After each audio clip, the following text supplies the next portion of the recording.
The world is a beautiful but challenging place to live. And let's face it, life hits hard sometimes. So if you find your hopes and dreams and mental well-being needs a boost, you're tuned into the right podcast. Welcome to Inspire Us with your host, J. Paul Nadeau, a former hostage negotiator turned motivational speaker and acclaimed author of Take Control of Your Life. And now, here's your host, J. Paul Nadeau.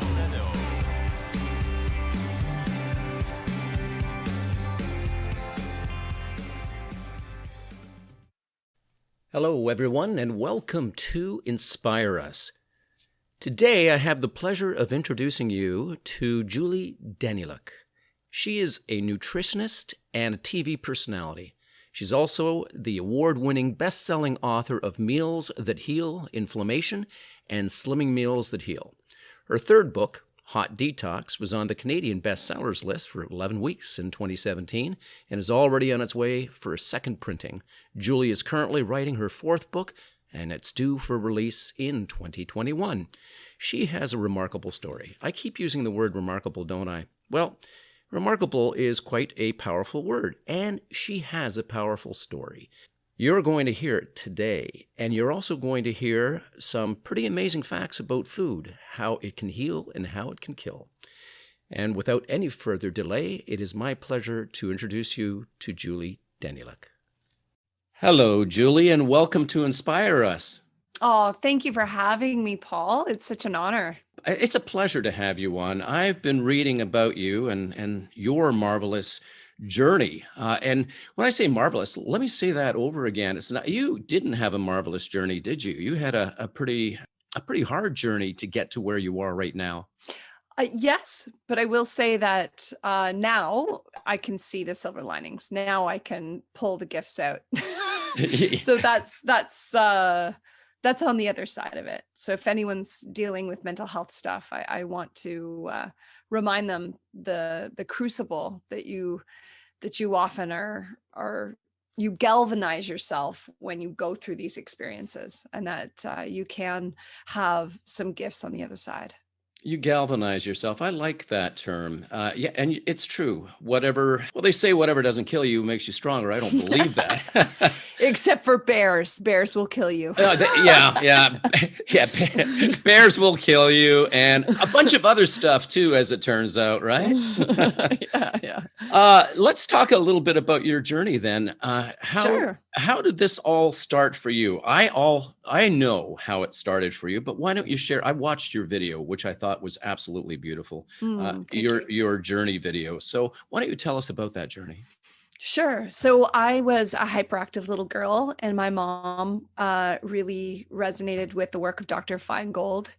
And he suggested that you get your child off of white sugar and flour in order to feel better. So I was very fortunate at the age of 7, when I was doing horrific in school, that my mom and dad invested in taking me away from refined food. So I had this early blush of vitality when I was 7 years old, where all my attention deficit disappeared. My grades improved as my learning disabilities faded. And it was a really glorious time. So I really owe them the world for getting me off on the right foot. But then when I slipped into my teen years, there was some really heavy tragedy that happened in our house. And I ended up having a terrible eating disorder. So I would eat uncontrollable amounts of ice cream and wild amounts of Cinnabons and corn chips, and just eat until I couldn't hold it down. It was just a dreadful time. And then that kind of damaged my stomach severely. So when I turned 30, I decided to cash in my down payment for a house, and I did a trip around the world. And when I was in Thailand on a retreat, I unfortunately ate the wrong pad thai that was filled with poisonous shellfish and really bacteria-ridden chicken. And I got horrific food poisoning that nearly killed me. My fever spiked to 104. I couldn't keep fluids in, and I was in a very remote area with no roads. So I actually had to be transported by ATV vehicle, and I was a total wet noodle. I didn't have any use of my legs. So I had to be carried into the nurse's station and resuscitated back to life with heavy antibiotics and IV drips. And when I was laying there having a come to God moment, I realized that if I could just get well, I would pay it forward. So I had a deep conversation with God that day and said, like, please just help me out of this. And I will never take my health for granted again. And I will help everyone around me. And I have to say, it really did seem to have a connection point. And I feel very blessed that when I got home, I started my journey to healing, but it was a tumultuous one. So I ended up having post-infectious colitis and arthritis and bursitis as a result of that terrible infection, because when your gut gets that inflamed, your whole body becomes inflamed. It's a domino effect. Yeah. So Wow. I took a number of years to recover from that. But the amazing part came when I had just a total understanding that I had to give everything to my healing. And I kind of had a tough love moment where my husband said, "What are you going to do to heal?" And I rocked myself in a hot bathtub, just walking myself through what I had to do, because I really needed to let go of the food addiction. And the next day I woke up and started writing down the foods that I needed to eat to heal and what I needed to let go of. And that became my best-selling book, Meals That Heal Inflammation, because I'm so thrilled that I'm now completely free of arthritis, bursitis, and colitis. Wow, that is amazing. And you did that through researching the right foods to eat? Yes. Wow. And truly letting go of the food addiction, because that's one thing that a lot of people know what to eat. It's closing the gap between what we know and what we actually do that I'm interested in. So now for the last 10 years, I've become an eating psychology coach, and I'm absolutely obsessed with figuring out people's why. Why do they act the way they do? Why do they eat the way they do? Because that is fascinating, isn't it? Like, why people self-harm with food. Because at a certain point, that so-called cheat becomes like an incredible way to harm ourselves, but we just often keep going. So yeah. Well, why don't you explain that self-harm with food? Can you get into that a little bit more? What are you talking about Yeah. there? Yeah. I really want people to understand that food can be for self-love or for self-harm, and food is really just the tool. And if you truly remember a moment where you ate so much that you literally felt like you were busting a gut, that is on a stomach level self-harm, because you are actually hurting your stomach. You then hurt your small intestine, you burden your liver, you spike your blood sugar, all of these cascade of things that happen purely because you are so emotionally attached to that food that you can't put it down. So we really want to look just like we do with gambling, just like we do with alcohol, just like we do with sex. Food addiction is real. And are we actually become addicted to that food as a way of coping? Because it's just a tool to cope. And once we have better tools to cope, we actually don't need that food at that level. We can have a healthy relationship with that food. And that's why I'm so excited about how helping people through this time of severe isolation, because food really fulfills so many needs for us, right? We have this unbelievable need for certainty. So what did we do when COVID happened? Most of us ran out to the store and bought up half the store of food. That's why there was food shortages, because we wanted certainty around food, right? That's so true. Totally. Yeah. So there's so many reasons that we eat that we need to really focus in on every person's specific reason for eating. And once we tap into that reason, we can unwind that obsession and get back to an even-keeled, loving place with that food. I gotcha. Now, you said that you gave up your food addiction a little bit earlier. What was that about? Like, what are you talking about your food addiction? What were you actually addicted to back then? I was addicted to corn chips, and I absolutely loved anything with flour, sugar, and cinnamon. So my grandmother used to make me Cinnabons when I was a little girl. So that was one of my big trigger foods. When I felt super insecure, when I was going through a rough time, I would run, not walk to the Cinnabon and get like a double icing cinnamon pecan bun. and just Right. devour the entire thing. And that's like 1,000 calories. And then I could also polish off an entire pint of ice cream with an entire row of cookies in one sitting. And then I could also have popcorn or another salty snack. So I would go salty, sweet over and over again. Right. And it was Right. so dangerous. Yeah. Now, that was as a result of something tragic or something difficult in your home life, Yeah. or something that, yeah. And a lot of people do turn to eating Yes. obsessively when they Yes. are depressed, right? Yeah. Yeah. Of course. It's because it immediately gives you that dopamine hit. You get such a chemical high from eating that food, but it's diminishing returns just like any drug. So what I used to get from a cookie, and now I need to eat a row of cookies to feel the same way. So Gotcha. that's when I realized my life was out of control and I absolutely needed to get help. And I think it's the same way with Yeah, alcohol too. You build a certain resistance, totally. and then you have to drink more to get the same high, right? Now, Exactly. It's yeah, exactly like alcohol. it Yeah. is. Yeah, Alcohol is just fermented sugar. So yeah, yeah, so yeah. it's That's just true. it's all part of the same. Yeah. Exactly. Yeah. So when you got ill in Thailand, Yes. and your Yes. journey to recovery, you said that you started to research different foods that could heal yourself, that you could Yeah, heal I yourself with? got a hold. Yeah, I got a hold of a protocol from the naturopathic college on the anti-inflammatory diet.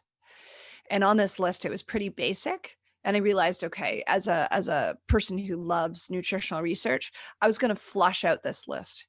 So now my list is extremely extensive. So if anyone wants that list, we can provide the anti-inflammatory pyramid for them, which really gives the basics. And then I am really diving into that in my book, Meals That Heal Inflammation, where we flesh out all the foods that have good science behind it as to why they're anti-inflammatory. Hmm. So a food to be anti-inflammatory has to switch off many of the inflammatory messengers that you have in your body.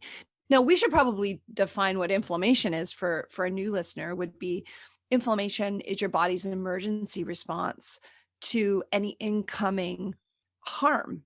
So your body sees an incoming infection or it sees an incoming injury, like it twists an ankle, and it's your body's emergency healing response. It's actually your body's way of saying, okay, let's send in all the immune troops. Let's send in all that red blood. That's where the swelling and the redness comes from, so that we can send as much healing to that area as possible. But you're really supposed to resolve inflammation in about five days to a week. But if you unfortunately aren't able to resolve the infection, or you aren't able to resolve a nutritional imbalance that might be in the background, then unfortunately you have the inflammation go from acute, which is really positive, to chronic inflammation, which is really negative. And that's when we have to look at our menu and see, where can I support myself with foods that reduce that inflammatory reaction. And there's messengers that we look at, like interleukin-1, or another really big one that we often measure is something called C-reactive protein. And those are just the markers that let us understand that you're inflamed. And then we can actually measure before and after. And this is what's so cool about the decade I've been doing this, is that we actually see a dramatic reduction in those inflammation markers when people start to eat an anti-inflammatory menu. That sounds all fascinating. So Yeah. the proper eating, I guess, that you started, or the journey that Mhm. you went on after you Mhm. you, you became ill, after you got the food poisoning, that healed you over a period of time, just eating the right Yes. foods, just changing that? Yes. How does that work? Just eating the right foods. So I just needed to remove all the foods that were harming me. Right. And I needed to ramp up the foods that could heal my gut lining, because that's where, for me, that's where my inflammation started, was an infection in my gut. So after really adhering to a menu that would help knock out the bad guys and replenish the good guys, because remember, there's a war going on in your digestive system, and people don't realize that there's good troops and bad troops. So there's the good bacteria called probiotics, and then there's the negative infections that we often fall victim to. So with that war, we need to use the good guys, like this, the rebellion, to knock out the actual stormtroopers that often come down and hurt us. We can use Star Wars analogies for a moment, and then really truly once we hit that balance where the gut lining is carpeted with good bacteria that keep all the parking spaces really strong and tight so that the bad guys can't penetrate, then we see a remarkable reduction of inflammation because it calms down all those markers. So heal the gut, and you often heal the joints, you heal the skin, you heal the organs. So whatever inflammation you're dealing with, we want to start by reducing the inflammation of the gut. And we do that with the anti-inflammatory menu. Okay. Now, what are some examples of the anti-inflammatory menu then? Sure. So I will take you to the world's longest living people. So if we look at the longest living people, what do they all have in common? They have very low inflammation Right. because they've got a powerful anti-inflammatory menu. And at the top of that list, you'll notice how many coastal regions are the longest living people. So they have a very high fish menu. So fish is great. The only problem with fish in this latest world is that the big fish are really magnifying the amount of heavy metals. So we need to stay away from tuna and swordfish and the big, huge groupers and like the large fish, and like eat as small as possible. So when we eat herring and anchovies and sardines and the tiny little fish or fish oil from those fish, then we have a very high amount of omega-3 without the toxins. And those omega-3s have been scientifically proven to reduce inflammation.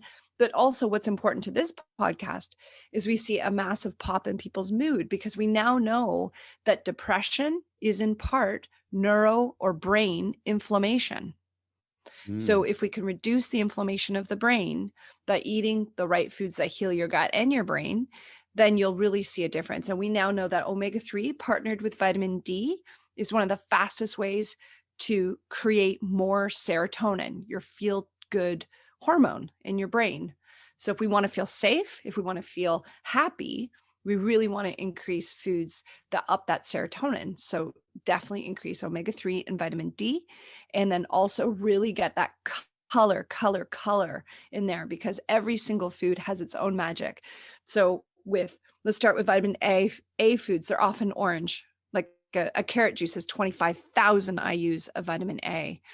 Then vitamin B is always typically green. So your foliage, your wonderful leafies, your great, whether it's spinach or cabbage or broccoli or kale, like any of those foods are really high in the B vitamins that are great for mental health, but also great for reducing your inflammation from head to toe. And then your red foods and your purple foods often really provide a lot of those antioxidants like vitamin C, and vitamin C is just killer. So all the berries, right? They're amazing. Or a red pepper provides 300 milligrams of vitamin C. Great for immunity. Yes, everyone knows that, but also really great for your adrenals, which are the wonderful parts of your body that desperately needs nourishment. Yeah. So eat the rainbow, and it had lots of omega-3, and knock off the heavy duty blood sugar spiking carbohydrates that cause a lot of inflammation. So we got to get you off sugar. Yeah. Which is my next book coming up. People have to wait for it, but my next book will become, it's becoming sugar-free. So I will share lots in that. That's really cool. Becoming sugar-free is, that's a nice tagline right there. Become sugar-free. Now, what are some of the examples of some of the worst things that people could be eating during this pandemic? Yeah. Oh my goodness. So the classics in front of streaming and chilling. Yeah, that's it. Yeah, sadly, the deep fried potato chip. I just want to dissect that one for a moment, because when you eat a deep fried potato chip, you're looking at a carbohydrate that's insulin spiking. And it's also a nightshade, which also has its own problems if you're allergic to nightshades. A lot of people are, about 1 in 10 people are intolerant to nightshades. But then you're taking it and deep frying it in genetically modified canola oil at exceptionally high temperatures, which causes something horrific called acrylamide, which is one of the most toxic food compounds. It also creates a lot of advanced glycation end products. So we end up with like this chemical storm inside this, what looks like an innocent potato chip. So we want to get off deep fried foods like potato chips, corn chips. That was my absolute vice. I could eat an entire large bag of corn chips. And it became like a mission. Like I kept sticking my hand in the bottom of the bag and I'm like, I'll just stop when I run out, and how crazy is that? Because that was like 1,700 calories in one bag. Yeah. So no judgment here. You'll never hear a judgment come out of my mouth. All I've right. eaten it all. I've done it all. Well, good, because I'm about to Yeah. confess that, every once in a while I go for a bag of chips, and I've Mhm. reduced that quite a bit. But at one point, many years ago, I was addicted to the chips, and I had gained so much weight. And it was like a bag a night, and Yeah. it was religious for me. And Mhm. I was up to 193 pounds, and I'm only 5'8". Mhm. And after I cut that out and started exercising and eating well, I got down to 160. So that's amazing. Wow. Yeah, it's a lot big. And I'm right now, I'm 160, 162. So, Wow. and Good a for lot, you. well, thank you. It became a lifestyle. And I think that that's what eating properly has to become, a lifestyle, right? My big thing is let go of the diet entirely, because dieting doesn't work. It never works. It never will work. 95% of diets fail. Mm, It's just setting you up for failure because it puts you in food prison. And who wants to be in food prison? No one. no. So your brain will try to rebel within about 21 days of starting a diet. So I say, don't start a diet, start to live it, which is looking for foods that you know are healing and stepping away from the foods you know are harmful. So look down at your plate and ask yourself one qualifying question. Is this food for self-love, or is this food for self-harm?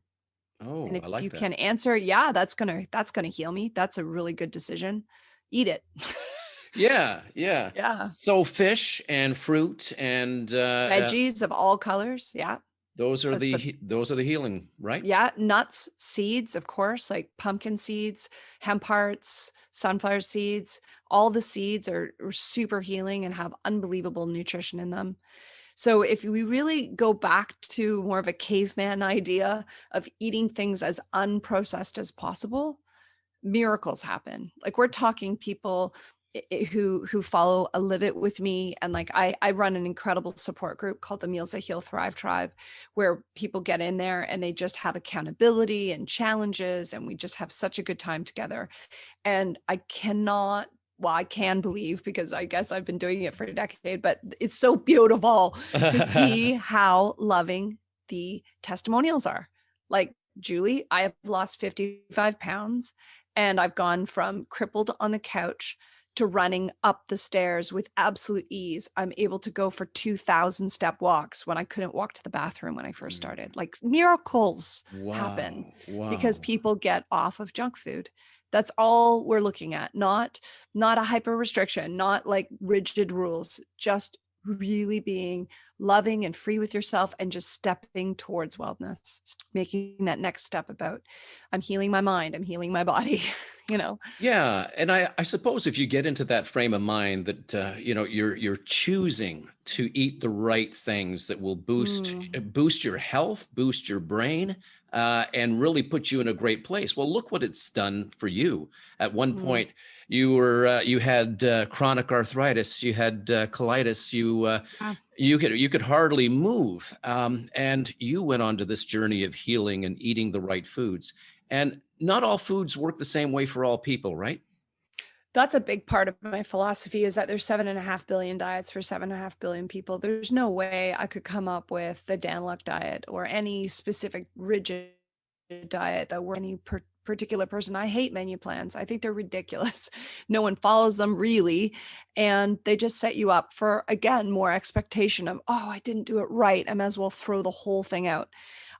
This whole on the wagon, off the wagon needs to, let's just be kinder to ourselves around that, right? And be really enrolled in just moving towards the light as best we can. Yeah. And it works so much better. And especially around the mental health piece, because we really want to look at, if you've just had a big binge and you're listening to this because COVID is really lonely, like, I cannot believe my husband just got the news that he can't spend Christmas with his family. His parents are in a really rough spot, and we're really understanding that that's a really big trigger for so many people, is being lonely through these times, right? And so your mind goes back to the times when you were at birthday parties or Christmas parties and celebration.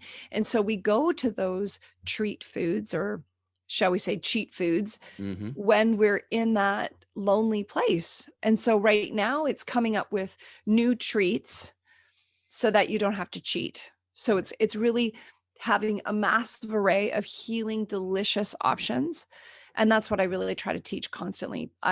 Someone throws down a challenge and I try to create a substitution for them so that they can move away from white sugar, white flour, because those are the two big things that inflame you. And of course, refined corn into corn chips, like that kind of thing is also very inflaming. And Yeah. I'm so sorry to hear about your husband and Wow. family. Well, you know what? A lot of I people, know so many people are in the same boat, right? yeah, a lot Yeah. of people from across the world are suffering these days. Now, let's talk Yeah. about how food can actually enhance your mental wellness. Oh gosh, yeah, totally. So back to the green foods for a second. Green foods really contain a lot of ingredients that are great for your mental wellness. But it's funny that when we're blue, why don't we crave broccoli? Yeah, I wish I could say like, oh yeah, there's a big dopamine hit when you eat broccoli, but there isn't. right. That's the fascinating thing. The dopamine seems to come from heavy carbohydrate foods. So we do have to remind ourselves that if we focus on the green, we often get a green light to our good mood. And I really think the big one is broccoli sprouts are amongst the healthiest foods in the entire planet. Extremely good for our mental health. And anything that is leafy, just think foliage is high in folate, which is B9, which is extremely good for mental health. So that's what I really want everyone to try to eat more of. And if you find raw salads leave you bloated, some people don't digest raw salad, then just steaming it ever so slightly will open that cellulose and make it easier to digest. And then I make salad soup. So I'll put boiling hot bone broth over a salad to warm it up in the winter time so my belly can handle it. And the bone broth is exceptionally good because it's high in glycine, which is extremely good for mental health, proline, and other cofactors that are so healing. All the minerals like magnesium, so good for you. And magnesium is another relaxing mineral, helps to switch off muscle tension, helps to relieve insomnia, helps us really cope with more. And you get magnesium from wonderful places, like most fish have it, and lovely seeds. Oh my goodness, hemp hearts are one of the highest sources. And hemp hearts are just such a power pack of nutrition. And I love almonds are really high magnesium. So lots of good places. And the good news is if you can find sugar-free chocolate through this phase, because I know everyone craves chocolate, sugar-free chocolate is exceptionally high in magnesium without any of the derailing sugar that causes sadness.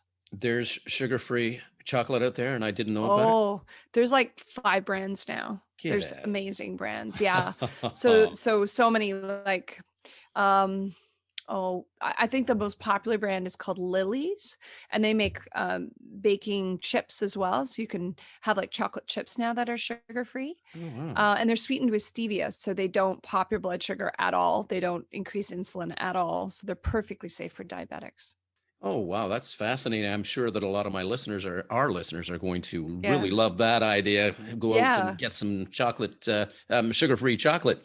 Yeah, because Yeah. you need treats. Your body needs treats. And what if you had a treat every day? You wouldn't need a cheat day on the weekend if you had a treat every day, because That's every true. day is fun day. That's Nah. one thing I'm a stand for, is have fun with your food so that you're not deprived, because deprivation causes you to fall off the wagon as you binge. So give yourself fun every day. Just look at that food and ask if that fun's going to be now and later. Because if it's only fun for 5 minutes and then the fun stops the second you swallow it, that's no good. If you have something that tastes good in your mouth and you're having dopamine, you're having fun, you're having love and connection with your family because it's like a chocolate treat, but then you also feel freaking amazing the next day, that is a true treat. And food can do that for you, make you feel amazing the next day? Absolutely, because you're starting to build mental wellness through the right brain chemistry. Yeah. You're building your dopamine storage, you're building your serotonin, you're increasing oxytocin, you're getting your neurochemistry corrected by reaching for the right foods, and most importantly by getting rid of the foods that cause extreme mental anguish. For me, I am profoundly intolerant to cane sugar. If I have cane sugar, it's kryptonite. I lose a whole 48 hours. It's not worth it. No. I feel so negative. I feel self-harming. I feel I feel black. I feel PMS'd. I feel like I could rip my lovely husband's head off. Who wants that? And No. then it takes days to repair the damage when you've had a lash out at someone. It's not worth it. What's really worth it is to find treats that you're like, yeah, this tastes incredible. And tomorrow you're like, I'm even keeled.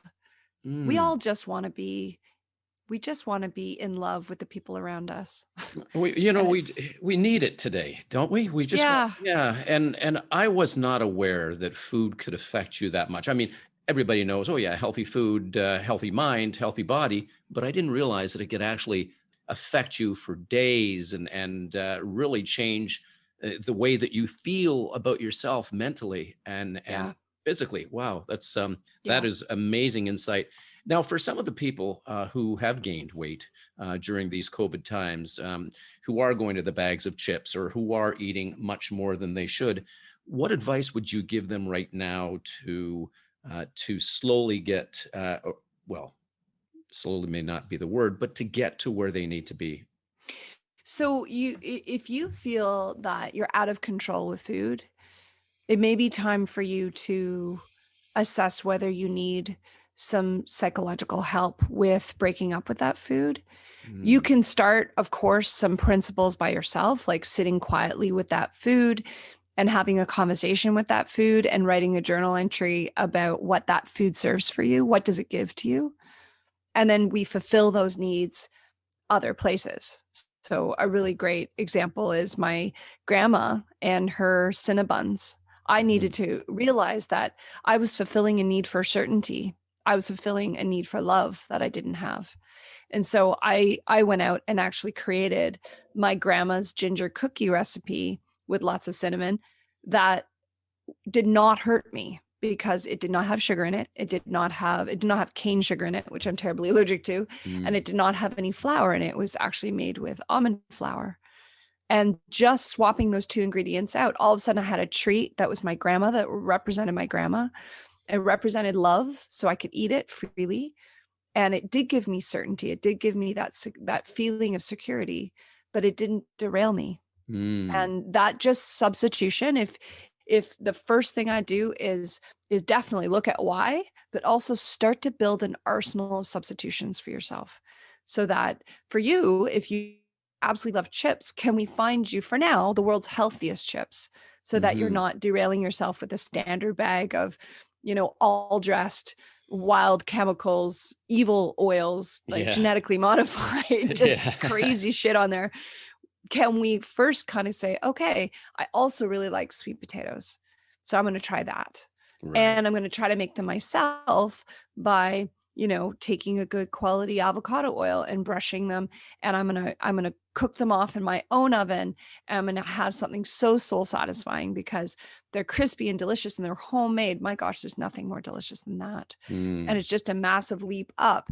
So could you do that? Is that something you could take on? That's just an incremental step of just switching brands. And then the Hmm. next step of switching to homemade. Boom, Right. boom. Wow, that's really remarkable because, yeah, it's an easy thing to do once you decide to do it, right? It is, Yes. it's weighing the pros and the cons and what's going to be, and Yeah. there are no cons to giving up bad food. There are no cons, but it's that mental move. And what you said a little bit I'll earlier. I'll tell you what the con is. It's the belief that you have to have this specific food to have that dopamine rush. And Oh, if I can really have people in my care long enough, I typically show them that you can fulfill that dopamine pop. You can fulfill that need for certainty or love by having something new that's exciting. So it's also fulfilling your need for variety because there's 6 human needs, and typically these old foods are just fulfilling 2 of them. And there's also, it's really surprising. Okay, I want to go down a rabbit hole and we probably can't go there today, but just there's so much good psychology of eating that we can delve into that has people understand, like, they might be eating to get away from a feeling. So by trying to get away from their loneliness, they might be creating long-term loneliness, and they don't see that in the moment because we're all very immediate creatures. We don't see that, okay, I'm eating because I feel lonely and I don't want to feel lonely. So I'm going to eat something that reminds me of my childhood. But at the end of the day, as people become, when they get to a place where their weight is something they feel really frustrated by, they might isolate even more and eat in private even more because Mm. they don't want to eat in public, because they start to have a feeling of discomfort openly eating. So they drive themselves. Isn't it interesting that they're pushing they're pushing away something like loneliness, but they end up getting that loneliness twofold from that very behavior that they're trying to push away. It's fascinating to me. That is fascinating to me too. When you put it that way, yeah, I can see how that can happen so easily for a lot of people. Uh, Yeah. One thing that you said a little bit earlier on that I want to touch on, you actually said it's almost like breaking up with the food, and you might need a coach, like a food coach. I hadn't really thought about that because yes, eating poorly is an addiction, and you might require somebody like yourself who could help coach you out of your poor eating habits. I hadn't thought of Mhm. that. Yeah. That's amazing. Do you do much of that? Yeah, I mean, basically, I'm a personal trainer for your menu. Mm, And I do it mostly inside my Thrive Tribe because, let's face it, that's only $60.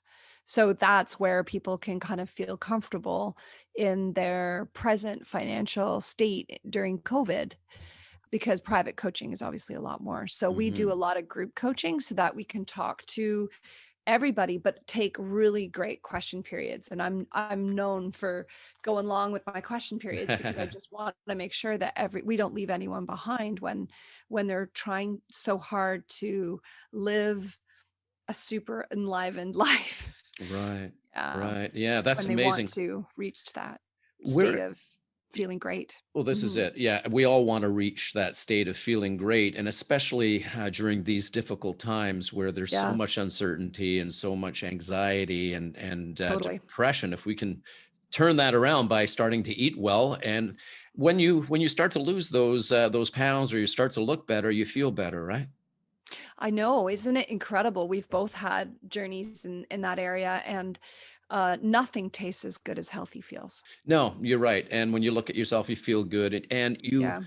you feel good by looking at yourself, but you feel strong, and that's the big thing right Yes. there. Yes, Yes. yeah. When I stopped working out to lose weight and I started to work out to get strong, the whole world changed because I stopped caring about the scale, because the scale will lie to you. The Mhm. scale will say you're heavier today.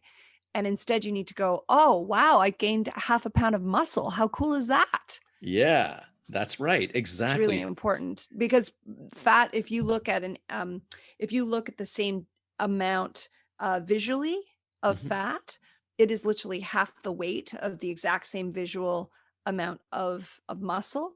So therefore, you really need to go by either fat percentage or measurements Mhm. over looking at a scale. I really only check into a scale about once a quarter now, just to make sure that, I am kind of in the range that my high school range that I like. Mhm. But it's just, you let go of the scale because you understand that it's all just about being more of an athlete than you were yesterday, which is extremely rare because, let's face it, most of us peak our athleticism in high school.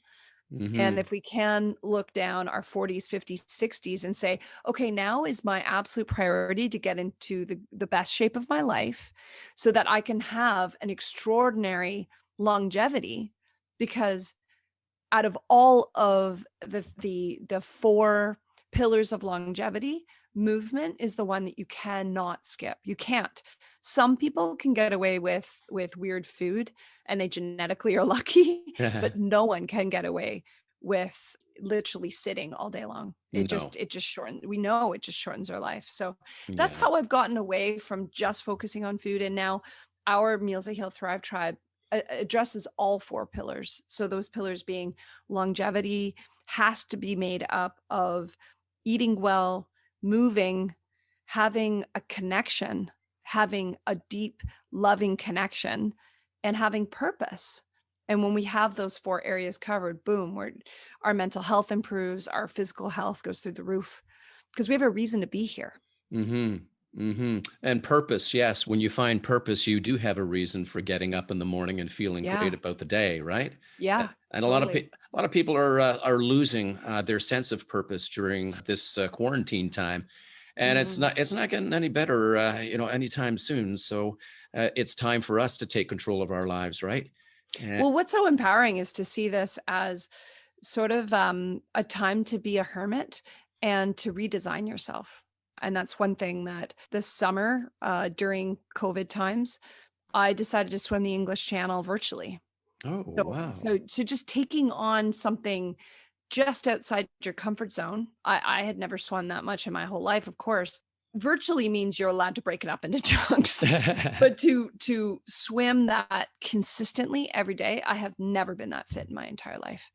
So I love having challenges. We run challenges inside our Thrive Tribe constantly because to throw down the challenge and say, okay, guys, this month's challenge is we're all going to eat 5 servings of veggies and post the pictures of the veggies inside the clubhouse. Just people love that stuff. You're getting connection and you're getting huge purpose, and you're just having such focus and momentum when you have community. now to get to your Thrive Tribe to Mhm. become a part of this, do they just simply go to your website? Yeah, well, we have it on our website. Absolutely. It's a wonderful, it's the first thing you see when you hit my website, which is just juliedaniluk.com.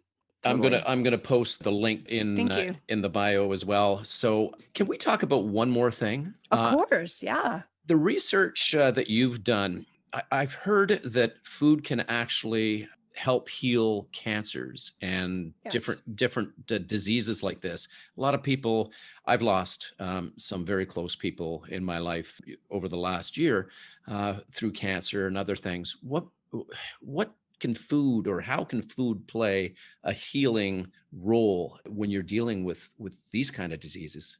I highly recommend everyone who's dealing with cancer in their life, around them, or with themselves, please pick up the book called Eat to Beat Disease by William Lee, and it's Li. And he was the brilliant scientist who went on TED Talks and did this incredible TED Talk that's 21 minutes long, I think. And it just covers how you can starve cancer using food. So Wow. you can actually starve off the blood supply, because it turns out that once cancer cells get to a certain size, they need their own blood supply. So they actually get the body to give them extra blood. So if we can actually create a menu using foods that starve that blood supply, it can be a total game changer. So using the phytonutrients of food. So for example, the catechins within green tea is extremely popular. Having a very, very, very, very, very low sugar diet is exceptionally important, because it turns out that that cancers live predominantly on sugars. So I don't know if you've ever heard of PET scan that's used for cancer diagnosis. There's like they'll inject you with radioactive sugar and then see whether that tumor lights up like a Christmas tree. And if it lights up, it's because it's feasting on this radioactive sugar. Mm. So now we realize that going on an exceptionally low carbohydrate diet, like you would find with the ketogenic diet. Mhm. Now, I don't believe the average person needs to be on the ketogenic diet. It's just if I was to get that diagnosis, that's the first thing I would do, is let go of carbohydrates. And the good news is healthy fats, so good fats like omega-9 and omega-3, are powerful anti-inflammatories that reduce the inflammation and also help to decloak the immune system, so it can register that there's a tumor there and help attack it. So by having a high omega-3, omega-9 menu and a very low dangerous, over processed, genetically modified fat diet, which we find in all processed foods, so soy oil, canola oil, corn oil, those are all very inflammatory oils, right? So if we move Mhm. away from those and embrace the unrefined, beautiful fats, then we end up having an exceptional turnaround of health. And, I've had some really personal stories of of remission using this sort of philosophy of remove the carbohydrates, the white flour, the white sugar, the white corn, and then absolutely switch on to a super high healing fat and lots of produce that's low carbohydrate produce. And yeah, you just see exceptional healing. And you don't even need to go like the classic ketogenic diet for neuroinflammation, like people with really bad epilepsy, would be only 5% carbohydrates. But I believe that you can go as high as 10% carbohydrates as long as those carbs are extremely healing. So if you are going to have any fruit, they would have to be like super low carb, but you can have raspberries, you can have some blueberries. You just want to keep your amount down so that you can continue to help your body fight off what you're dealing with. And I've seen absolute miracles. It's so exciting when you meet a person like, yeah, I could go into stories, but I just want to tell you it's totally worth it. And one person who comes to mind, she is just thriving post breast cancer. And I just see so many people eat for comfort. You know, when they get that diagnosis, they often will just slip into eating a lot of beige foods because they're not feeling great from chemo, and they end up drinking a lot of these meal replacement shakes that are just loaded with corn syrup. And I just want to say it's so worthwhile. It's so worthwhile exploring the anti-cancer menu. And that is so important. Yeah. And awareness. A lot of people are not aware that foods can actually heal, and the right foods can actually heal. And over the years, yes, we have gotten into this processed food and comfort foods, and we're really neglecting the temple that carries us through this journey, right? Isn't it interesting that people they forget that it's their temple. They forget that our soul is being carried around in this flesh body, and that if we absolutely sweep it out and keep it in really pristine condition and keep repairing it, that we have greater access to our soul. We have greater access to the divine because we have a clear conversation when the glass is clear on our windows. Oh, I like the way that you said that. And yeah, you're right. So to all our listeners out there, Julie, thank you. You have been so enlightening in this area. Thank you. Yeah, to everyone out there, if you want to feel better, if you want to look better, if you want to age well, it's about diet and exercise. And I shouldn't use the word diet, because you said nobody should go on a diet. It's about eating well. How I'd like to rephrase it is we want to focus on our food, fitness, and feelings. Oh. Yeah, because then it gets away from trigger words, because diet has become a 4-letter word for people. It has. So yeah, I just say, really start paying attention to your food, get into fitness, whatever makes you feel, even if it's dancing around your living room for half an hour a day. And your feelings they need to be validated. And when they're shut down and stowed away and we try to get away from them is when we often make really poor choices in our attempt to squash and eat down our feelings. So when we allow our feelings to come out and to process them, then we, through community, through that connection, then we can often really find our way home. And that's the place to be. To thrive and to live, and to even join a tribe like yours. For not only for the food wellness, for the mental wellness. Yes, that's a big part of it. Becoming part of a positive group, and that's why I did it. That's why I did it. And I will say, the last thing I'll say about that is I thought I was creating Thrive Tribe to help people during COVID. And what I realized is that by having a tribe that I generated with the wonderful help of my team, that we created our own platform to feel so much love, so much connection, that we could make it through this trying time. So know that beautiful love flows both ways, that when we our gift is in the giving, for sure. It's wonderful. So thank you. And thank you for this platform, because I've never talked about it this way, and you're a really powerful listener. So thanks for building the sandbox. Thank you very much for being here. I really appreciate it. Thank you, Julie. Thank you.